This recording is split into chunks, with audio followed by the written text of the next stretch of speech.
Well, we're back. 2 weeks ago, I covered one major drum setup dichotomy: low cymbals versus high cymbals. Today, I'm back to explore a different topic, and it's one that's close to home. I'm talking about low thrown drummers versus high thrown drummers. And I'm sure you've seen this too.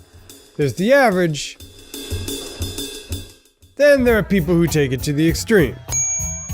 Who are these warring factions? What do they have in common? What do they believe in? When the chips are down, who do you side with? And last but not least, what does good ergonomics tell us about which position is better? But we won't bore you with much of that stuff. This will be mostly controversy. Today on 80/20, low thrown drummer versus high thrown drummer. Stay tuned.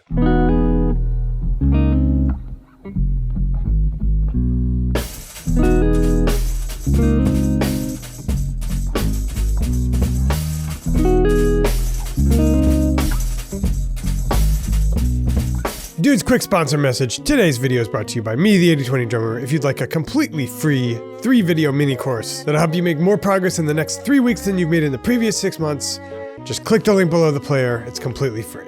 Okay, so high thrones. Let's talk about it. The first thing you notice is you have to sit way closer to the kick because distance is 3-dimensional. Which means you feel like you're over the top of the drums. Or if you set your drum heights really high, which my stands don't even go that high, but even if you set them really high, you're still closer to them because you're not sitting far back from the kick drum.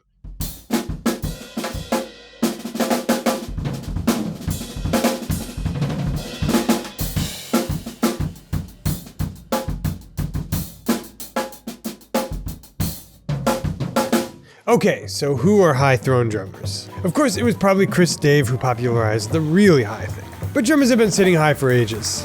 Check out Tony Williams, Roy Haynes, and some drummers sit subtle high, like Eric Harland. I looked at his throne after a gig I watched at the Jazz Standard, RIP, and I couldn't believe how high his throne was. There's Sir Marcus of Gilmore.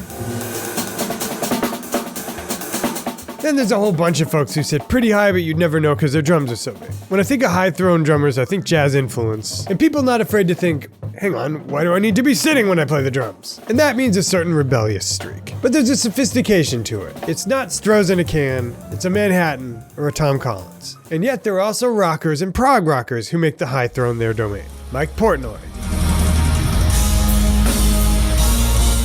Mike Borden of Faith No More and Ozzy. Sitting high gets your ears out and above the drums, sort of like putting your cymbals low. You're also almost eye level with the bass player, and that's assuming they're standing, and you're not on a riser. Now let's talk about the low sitters. Dave Grohl, Chad Smith, Vinnie in the old days. One modern example of a super low sitter is one of my favorite drummers, Sean Rickman. I saw Sean at the Jazz Gallery like 15 years ago, and he was sitting super low. When you think low thrown, you usually think rockers, like Lars Ulrich, or Dave Lombardo, but some jazzers like to sit super low, like one Mr. Brian Blade. I've had to sit low in a lot of situations where I just didn't have a throne that would go up. When you're down here, you feel like the drums form a wall between you and the rest of the world. It's also rather leisurely. But it necessitates a different setup for your drums and cymbals. And if you have long legs like I do, you're probably going to be sitting farther back from the kick drum. Now let's try to play some basic beats with low and high thrones and see which one is easier. First, I'm going to try to play something that wouldn't be too unfamiliar to a well-known high thrown low cymbals guy, Benny Greb. It's just a little coordination test so I can feel how easy it is to play the kick and snare from up here.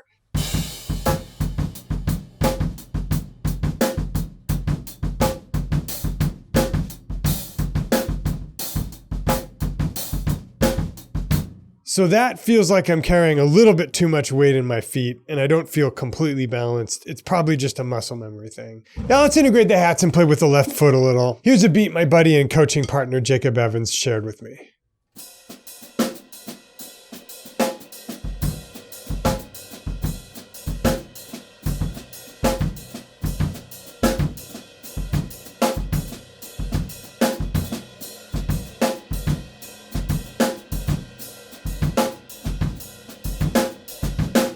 One thing I noticed is the hat stand is too short, so I can't actually put it up high enough to have enough travel in the hats to really make a Good check. The cymbals don't help either. And it's also a little hard to nail rim shots up here.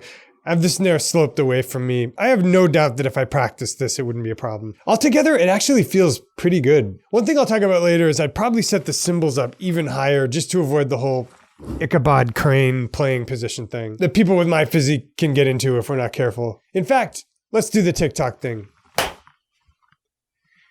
That's better. When they're high like this, it keeps my posture nice and straight.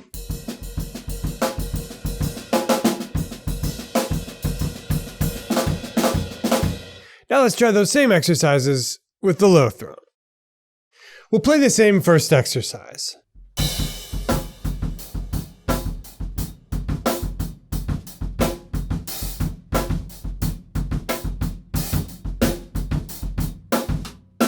And as you can hear, I'm not used to the rim height, but again, I'd get used to that if I were playing this all the time. And let's go to the second exercise.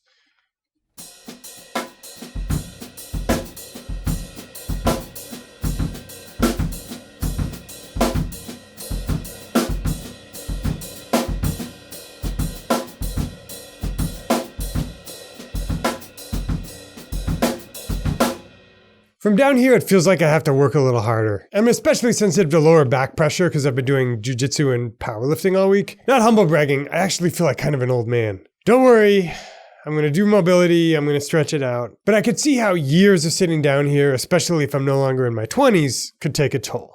Ready for an actual posture expert to break down the mechanics? Me either. God, how boring.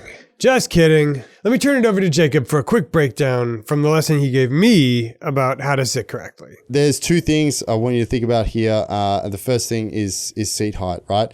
There's a good general rule for how high you should sit, which is what I call the 90-degree rule, which means the angle made at your hips and also the angle made at your knees should be equal to or greater than 90 degrees. So think about like this angle. Exactly. And then this angle. Exactly. So you want your hips to be above your knees and you want your knees to be above or behind your ankles. Mm-hmm. This can be accomplished one of two ways. Usually the easiest way is to just sit higher, right? Sit higher in the stool and also sit a little bit further away from the drums. Yeah, that's cool. So if the seat doesn't go any higher, then what you can do is just like give yourself a little bit of distance to the drum. So what I'm seeing is the hip angle is pretty good, but I think that you could sit a little bit further away and just open up the knee angle a little bit. Now let's talk about what I do slightly differently. Now keep in mind, this is just me, and it's probably wrong, but I'll tend to sit relatively high, observing that 90-degree rule in the angle between my femur and my torso, but I don't leave a 90-degree bend in my knee. For some reason, my gangly golem legs kind of just bend in on themselves, and I find it really comfortable to play with an acute angle, just bouncing on my ankle. If you're starting from scratch and or you want a good foundation, do not listen to me. Absolutely listen to Jacob. I'm just illustrating that some people are different and some of us develop kind of unconventional ways of playing. The one thing I'll say is if you feel any tension or injuries playing that unconventional way, stop and probably learn to play with that 90-degree rule.